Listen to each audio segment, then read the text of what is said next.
লজ্জার বিষয়, কার্যকরভাবে বাংলাদেশে এখনো পর্যন্ত ফিলিস্তিন ইস্যুতে আমরা একটা বয়কট কার্যকরভাবে করতে পারি নাই। একটা সফট ড্রিঙ্কস শুধুমাত্র কিছুটা বর্জন করা গেছে আলহামদুলিল্লাহ, আর বাকি প্রোডাক্টগুলো সব যেভাবে সেভাবে রয়েছে। আমি একটা দেশীয় প্রোডাক্টের একটা মালিক, দেশীয় প্রোডাক্টের একজন মালিককে প্রশ্ন করেছিলাম, ভাই আপনাদের প্রোডাক্টগুলো কেন বাজারে বাজারে দোকানে দোকানে পাওয়া যায় না? কেন ইউনিলিভারের মাল বাজারে পরিপূর্ণ?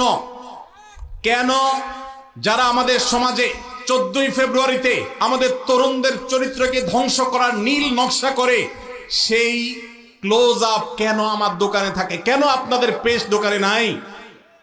আমাকে সেই বাংলাদেশি কোম্পানির মালিক, বাংলাদেশি প্রোডাক্ট তৈরি করেন সেই ব্যবসা প্রতিষ্ঠানের মালিক, তিনি আমাকে বলছেন, ভাই লজ্জার কথা, আমাদের দেশে এক শ্রেণীর, সবাই নয়, এক শ্রেণীর অসাধু কর্মকর্তা কর্মচারী আছে সরকারি অফিসগুলোতে, যারা এই সমস্ত ইয়াহুদি কোম্পানিগুলো, বিদেশি কোম্পানিগুলো থেকে টাকা পয়সা খেয়ে, ঘুষ খেয়ে তাদের জন্য সকল সুযোগ সুবিধা, সকল ফ্যাসিলিটিসকে এমন ভাবে প্রোভাইড করে যে আমরা দেশীয় প্রোডাক্ট যারা প্রস্তুত করি, তৈরি করি, তারা তেমন কোনো সুবিধা করতে পারি না।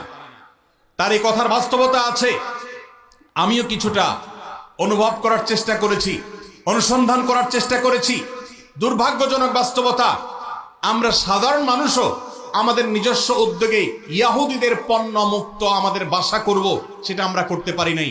মনে রাখবেন, আপনি যদি ইয়াহুদিদের পেস্ট না কিনেন, তাদের সাবান না কিনেন, তাদের প্রসাধনী না কিনেন, তাদের কোনো প্রকার আইটেম আপনি না কিনে তার জায়গায় যদি একটা মুসলিম দেশের তৈরি করা, আপনার নিজের দেশের তৈরি করা কোনো জিনিস আপনি নেন, কোয়ালিটি যদি একটু খারাপ হয়, দাম যদি একটু বেশিও পড়ে, আপনার এই কিনার কারণে, এই যে আপনি স্যাক্রিফাইস করলেন, একটু কম কোয়ালিটির জিনিস নিলেন, আবার দাম একটু বেশি দিলেন, এই স্যাক্রিফাইসটা কিয়ামতের ময়দানে ফিলিস্তিন ইস্যুতে আপনি আপনার ন্যূনতম দায়িত্বটা পালন করতে পেরেছেন, এই হিসাবে আল্লাহর কাছে হাজির হবে। এর সওয়াব আপনি আল্লাহর কাছে লাভ করবেন ইনশাআল্লাহ।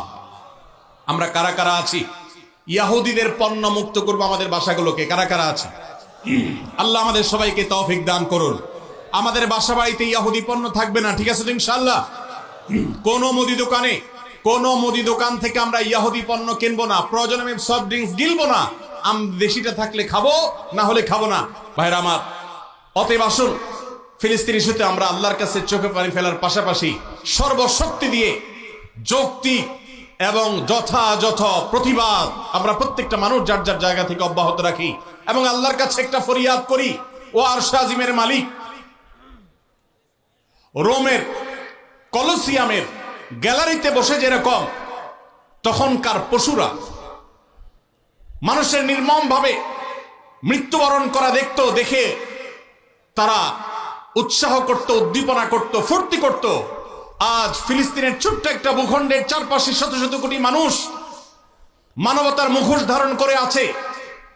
মানবাধিকারের সবক সকাল বিকাল যারা মুখে শোনায়, মুখে বলে, জিগির তোলে, সেই মানুষগুলো আজ ওই কলোসিয়ামের গ্যালারিতে বসে যেরকম নির্মম ভাবে মানুষ হত্যার আনন্দে উৎসব করত, আজ গোটা বিশ্ব সেরকম উৎসবে মত্ত হয়ে আছে। আল্লাহ এই জুলুমের শেষ পরিণতি আমাদেরকে দেখে যাওয়ার তৌফিক দিও। এই জীবদ্দশায় যেন আমরা এই জুলুমের শেষ দেখে যেতে পারি। আল্লাহ আমাদের সবাইকে সেই তৌফিক দান করুন।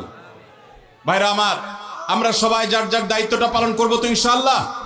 আল্লাহ আমাদেরকে সেই তৌফিক দান করুন।